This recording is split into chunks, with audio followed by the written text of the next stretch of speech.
Welcome to the BiXX Artist Spotlight. Exclusive to Vibes.live.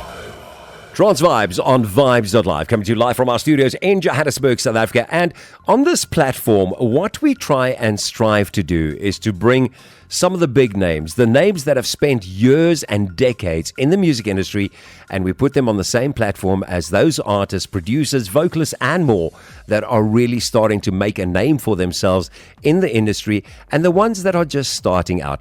Now, somebody who hasn't just been starting out, but he's been in the music industry for a very, very long time. And I mean, there's some people that aren't even as old as how long this man has been in the music industry, is joining us all the way from the USA right now, and that is, of course, Nicholas Gunn. Nick, welcome to Trance Vibes. How are you doing this evening? I am doing great, and thank you so much for having me. It's an absolute pleasure, mate. You know what? I've been following your career now for a good number of years, especially during the hard lockdown that, caused a real amount of chaos around the world.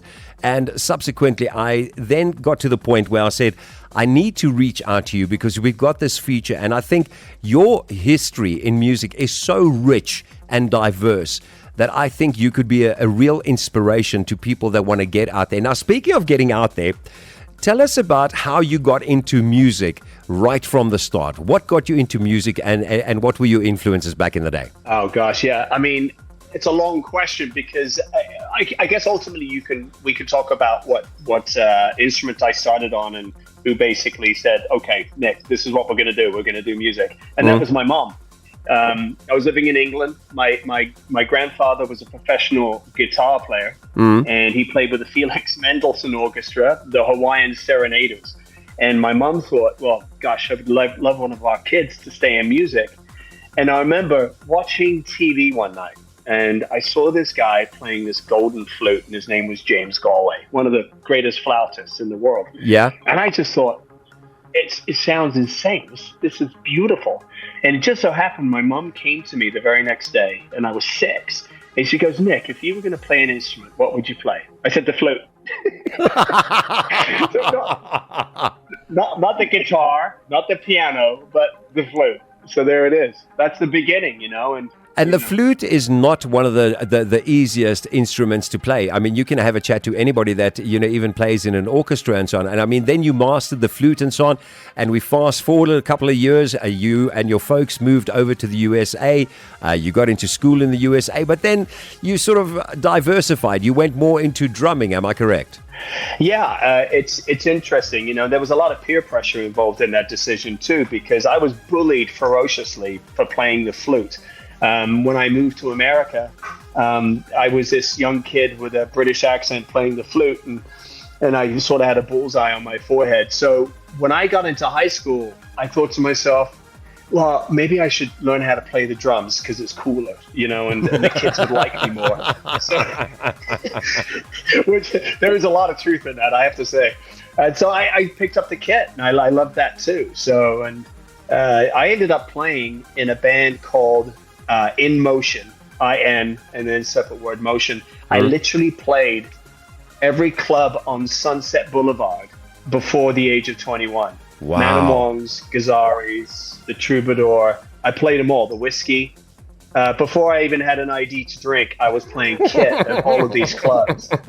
And it was great, I mean, it was nuts, but it was great. You finished up your school years and everything, and then you got into music and you started producing a lot of chill nature. There's, of course, the whole Grand Canyon episode and so on. Tell us about that journey that you then went on.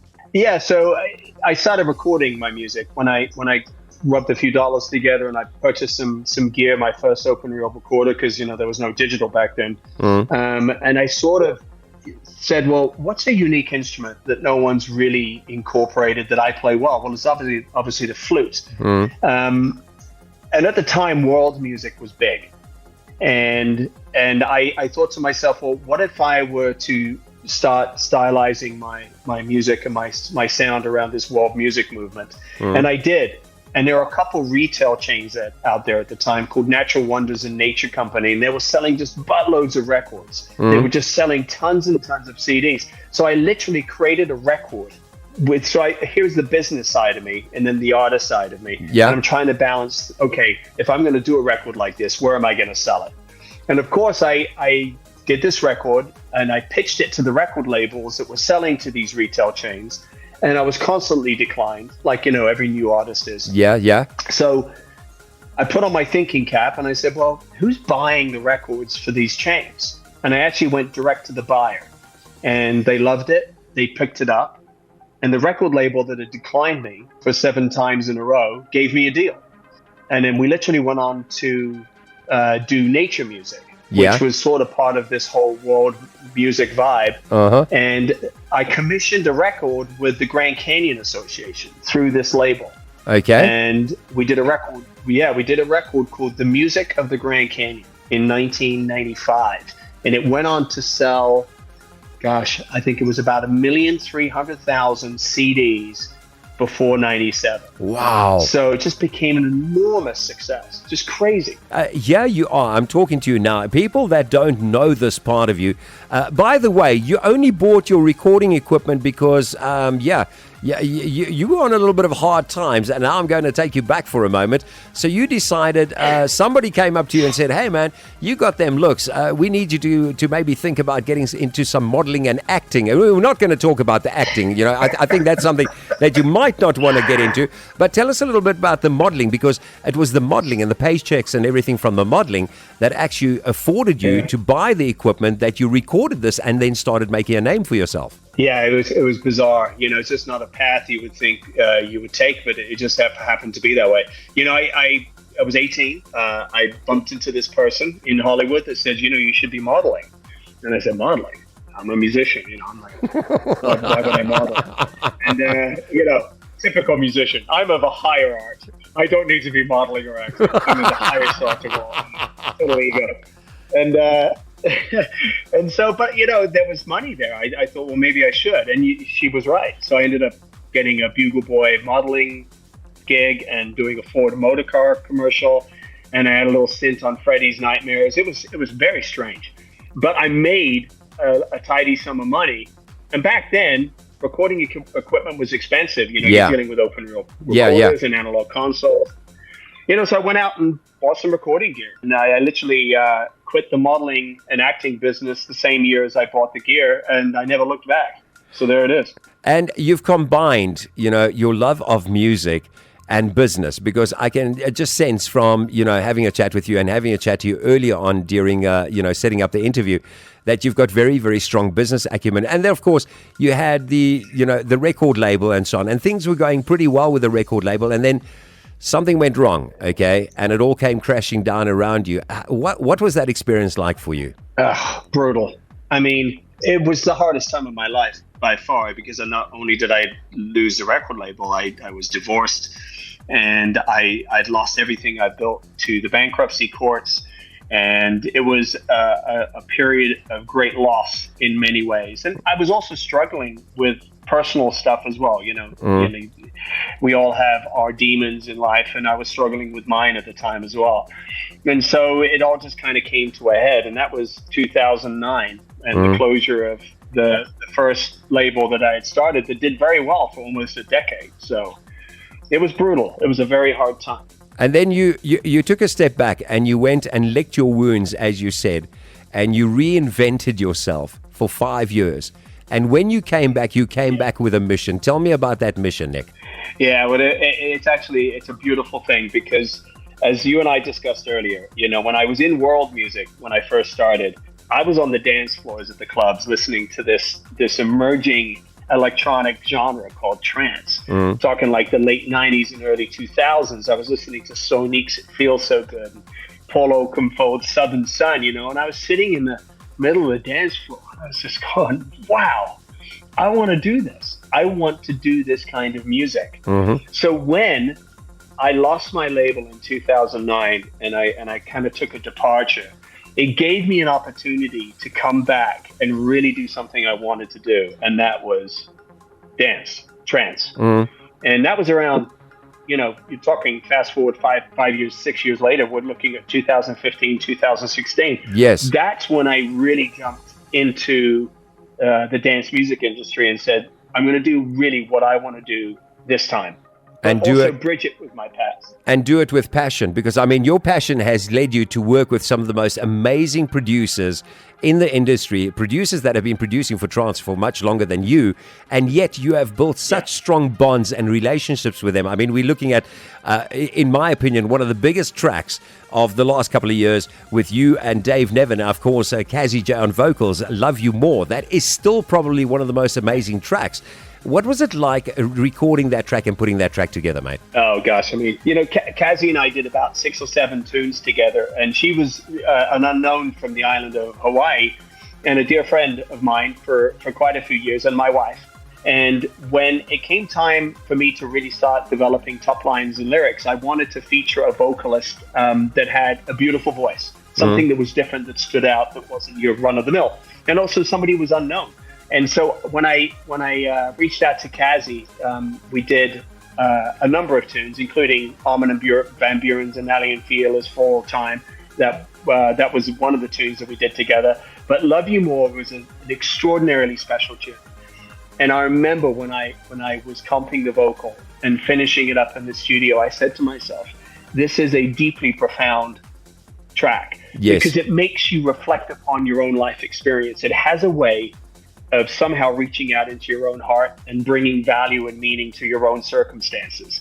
And that's what I ultimately want in every tune I write, is like, what does this mean to you? How does my life experience now mean something to you? How can you connect it to your own life experience? And I think Love You More was just the epitome of that. Now, I'm going to take you to the other side of the spectrum. As the world started losing its mind, I mean, we just came out of probably one of the most profound years, maybe 2 years out of human experience for those that are alive at this moment in time, which was the pandemic, the lockdown, Corona around the globe. We were just coming out of that, and then there was the situation that happened in Europe, the war between Russia and the Ukraine, and you and Richard Durand then put the track together with Raya, Not Afraid. Now, Not Afraid, I'm going to be honest with you, is probably one of the most heart-rendering, saddest, yet most profound tracks coming in at 132 BPM that I've ever listened to. It is a song that, I don't know, can it inspire a person? Can it bring you to tears? Oh, yes, it can definitely bring you to tears. Tell me a little bit about you and Richard working on that track together. Yeah, it's that was a track. When I create lyrics for a track, there's 2 parts of me that's going into doing this, and part of it is, can I create lyrics that are accessible, so it has value for another listener, and it just doesn't have meaning for my own story. But Not Afraid was about when the Ukraine war first started with Russia, and there was this news story of a bombing of a civilian hospital, I believe it was. They had written letters on top of the roof saying that there were children and women and citizens there, and it was bombed anyway. And I heard a story about a mother, brings me to tears, just talking about it, holding her child, saying, it's going to be okay. And it wasn't. They lost their lives. When I'm talking to you now with this interview, I can actually feel the emotion, because I remember watching the music video for the first time, and I remember the social media splash that both you and Richard Durand did for the track, because I follow both of you, and I still think it is such a profound, absolutely amazing piece of work. And to both you and Richard, and of course to Raya, well done on a really, really amazing track. I just wish that the track had gotten a lot more airplay than what it actually did. Now, speaking of airplay, what have you got coming up over the next couple of months? What have you got that we as followers of Nicholas Gunn can look forward to? Oh, there's so much on the horizon. I mean, there really is. It's always working on new music. So when I'm looking at the upcoming releases, I'm actually looking at my desktop as we speak. So on March 22nd, I have York remixing a track I did last year with 88 Birds, who's Deanna Myro, for somebody who follows 88 Birds. It's Heart of Gold. That's coming out on March 22nd. Then I have an amazing track with ambient artist David Helpling featuring Heart Rate. So that's coming out on April 26th is called Living Like a Ghost. That's more in like the melodic house vein. Very cool. Okay.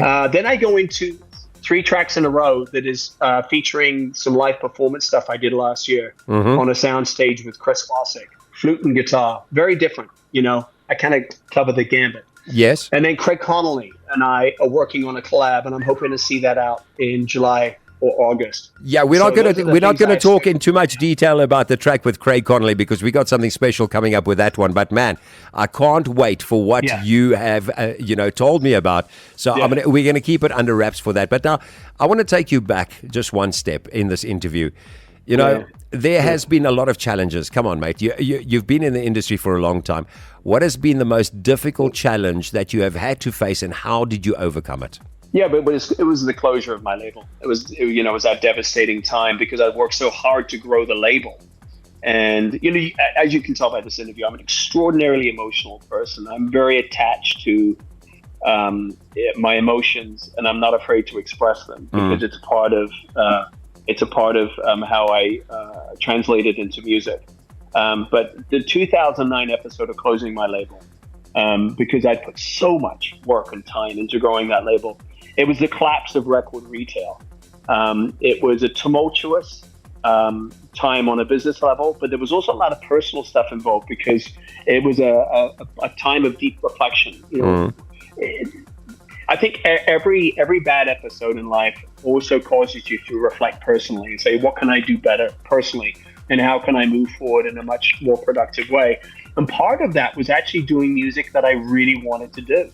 And so all kind of wrapped up in that ball in 2009 was the closure of a label that I'd worked really hard on, was losing a relationship that I was in that was inevitable despite the closure of the label, and also having to suffer with some personal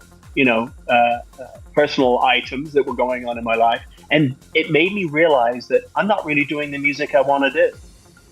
And so it was a brutal time. To have that realization is just, it's just hard. Because you wonder to yourself, how am I going to get back out? Yes. How am I going to get back on top? How am I going to fix this? So it all comes with that kind of realization. But these things make you stronger. If you don't have those things in life, then what is the life purpose, right? Exactly. Which brings me to my next question, okay? If somebody is listening to this interview right now, and with all your decades and multitude of experience and so on in the music industry, and we're talking from multiple genres here, right? If somebody's listening to this interview right now, what advice would you personally give them if they are looking at following in your footsteps? Oh gosh, it has to be about the music. So musical integrity, understanding and observing excellence is number one. So what we've seen, I think, in culture because of social media is that mediocrity is pervasive. And it becomes pervasive because our sounding board just becomes mediocre. We don't understand or observe excellence. So anytime somebody younger comes to me and says, well, what do I do in order to break out as a producer or a songwriter? First thing I tell them to do is to study who's done great things before you. Not just your favorite songwriter, because your favorite songwriter might be your favorite songwriter, but somebody who can introduce you to excellence so you can observe and understand it is the most important criteria. Because once you do that, then you can become excellent yourself. Then you've got a benchmark to work towards. Yeah, and there's educators. This is understanding the importance of musical education as well. Because if you don't have or you don't trust musical educators to guide you in music appreciation, then you're sort of stumbling blind. You're trusting maybe your buddies at school if they tell you what's good or not. But honestly, I think having the right way to understand excellence is critical in how you develop your own craft. I love that answer. I absolutely love it. So tell me a little bit about the adventures into the next edition of record labels, Blue Dot. Okay, suddenly I'm starting to see a lot of it on Facebook, and I'm starting to see that you and, of course, your A&R team, which consists of Hashel Kamdar as well, that you are now open for submissions, demos, etc., etc. Tell me about your thought process behind Blue Dot Records. Yeah, so Blue Dot, I mean, honestly, it's not so much genre driven as it is artistry driven. We really want to focus on the musical integrity rather than trend. You know, trend obviously is important, but at the same time, for us, it's songwriting, skills, and the ability to transcend genre. We want to focus on genre because we have to have an opportunity as a label. But we have a Blue Dot main label that focuses mostly in the electronic space. So we're between ambient and chill house, melodic house, and ambient chill, which is almost no backbeat. Yeah. Whereas kind of where I started. But then we launched a trance division last year called Blue Dot Trance. And we're really focused on classic trance, but vocal trance. You won't see too many instrumentals, mostly vocal trance. Absolutely love it. Absolutely love it. And of course, for those of you listening to this interview right now, Blue Dot is open for submissions. We will pop the link into our channel and, of course, onto our socials as well.